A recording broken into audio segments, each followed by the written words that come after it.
Rumah tangga Adly Fairuz dan Angbin Rishi dikabarkan sedang tidak baik-baik saja. Bahkan beredar video yang menyatakan Adly Fairuz telah digugat cerai Angbin Rishi.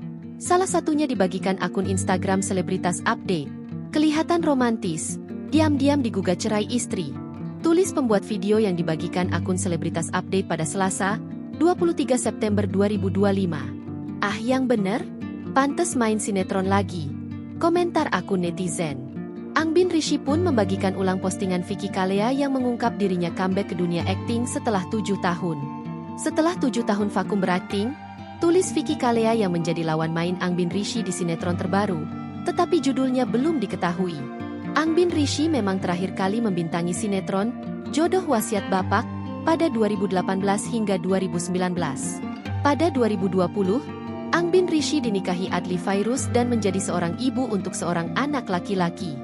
Belakangan ini Angbin Rishi disibukkan dengan bisnis kulinernya yang semakin dikenal luas. Oleh sebab itu, keputusan Angbin Rishi kembali ke dunia akting dihubung-hubungkan dengan nasib rumah tangganya dengan Adly Fairuz. Bukan Adly Fairuz, sosok yang menemani Angbin Rishi syuting ialah wanita bernama Shul Sularsih. Pada hari yang sama, Angbin Rishi pun membagikan kutipan galau tentang menyembuhkan luka.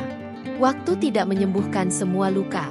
Ia menyembunyikannya. Merupakan kutipan yang dibagikan wanita kelahiran 1997 tersebut. Sontak postingan terbaru Angbin Rishi dan Adly Fairuz di Instagram dibanjiri pertanyaan dari warganet.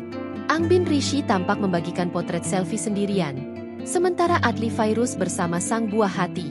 Namun hingga berita ini ditulis, belum ada pernyataan langsung dari Angbin Rishi maupun Adly Fairuz soal nasib rumah tangga mereka. Nama mereka pun belum tertera di pengadilan agama manapun. Download Tribun X sekarang, menghadirkan lokal menjadi Indonesia.